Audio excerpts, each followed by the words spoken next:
Good morning, everyone, and welcome back to Thoughtful Leaders, an insightful initiative by College Dunya. Today we have Professor Jyoti Bala, who is serving as an assistant professor in Manrakhan Mehto B.Ed College. Welcome, ma'am. To start with, could you please provide me a brief introduction? Good morning.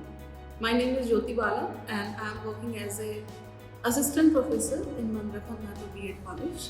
I am one of faculty of M.Ed in this college, and my studies is from Jawaharlal Navoday Vidyalaya, Latehar. I am qualified NET in political science as well as in education, and from last 2 years I am working in this college. Okay.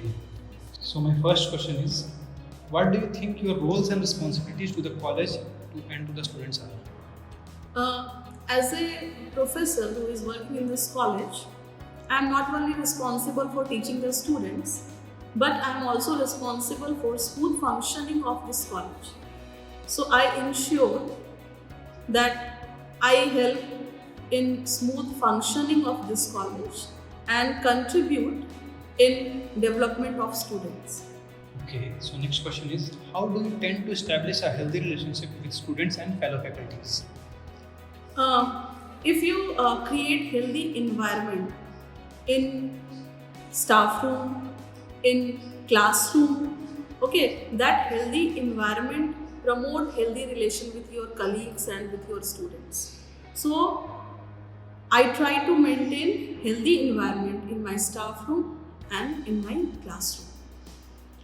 Okay, so next question. How do you help your student to cope up with the competition being so high in this outside world? We see lots of change in education, and with the new program and policies, there are lots of change in present education system, and we make students aware about those changes. Okay, that awareness make them competent and make them confident about how they are going to deal with upcoming challenges. How does the program ensure that the students are being prepared for the future? Specially I am going to talk about M.Ed. मैं M.Ed. के बारे में बात करना चाहती हूँ विशेषकर, because I am faculty of M.Ed. तो M.Ed. के बारे में मैं आपको बेहतर तरीके से बता पाऊंगी. M.Ed. एक ऐसा प्रोग्राम है जो आपको टीचर एडुकेटर बनने के लिए तैयार करता है. आप जितने भी टीचर ट्रेनिंग कॉलेजेस हैं उसमें जो टीचर एडुकेटर्स होते हैं, वो टीचर एडुकेटर्स M.Ed.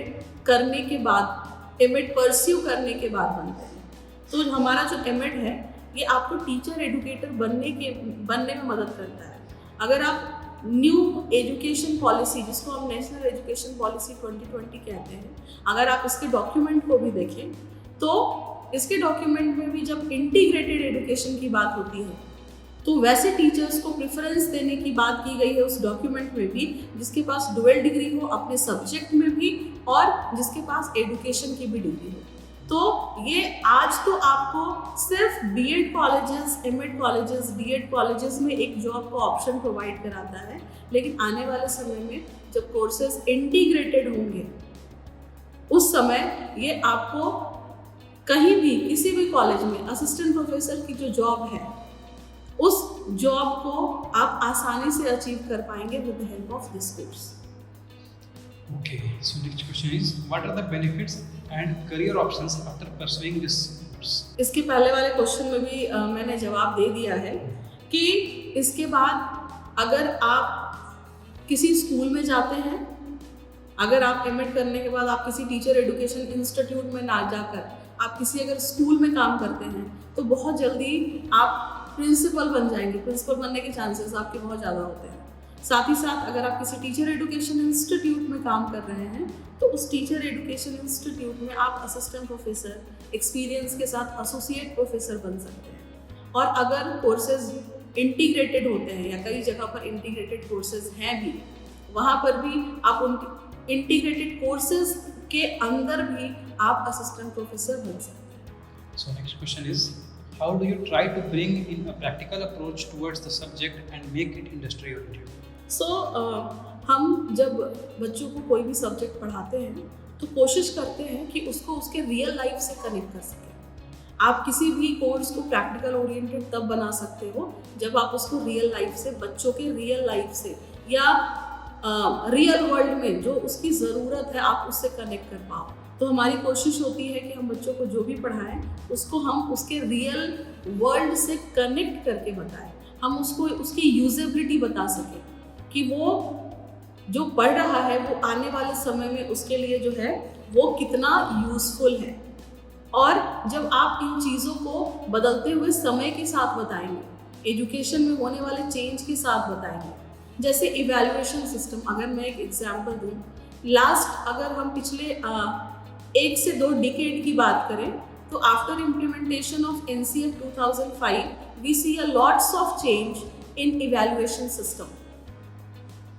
और तो हमारी रिस्पॉन्सिबिलिटी क्या है कि उस होने वाले चेंज को हम बच्चे को बता सकें, ताकि जब वो किसी भी स्कूल में सर्विस करने जाए, जॉब करने जाए, तो वो अपने आप को पहले से रेडी कर सके, उस चीज़ के लिए प्रिपेयर कर सके। और प्री सर्विस टीचर एजुकेशन का एम ही यही होता है कि हम बच्चों को उसके आने वाले फ्यूचर के लिए, आने वाले उसकी आने वाले समय में एज ए टीचर जो उसका रोल होने वाला है, उस रोल के लिए हम उसको तैयार कर सकें। Okay, ma'am. So last question is, any suggestion would you like to give to the current youth and aspiring students? Okay, आज के यूथ की जो सबसे बड़ी प्रॉब्लम है कि उनको हर कुछ मैगी की तरह चाहिए जो 5 मिनट में बन जाए। तुरंत जॉब, तुरंत डिग्री, तुरंत जॉब। तो आज के यूथ से जो चीज़ मैं कहना चाहती हूँ वो ये है कि डिग्री की तरफ मत भागिए, सिर्फ डिग्री की तरफ मत भागिए।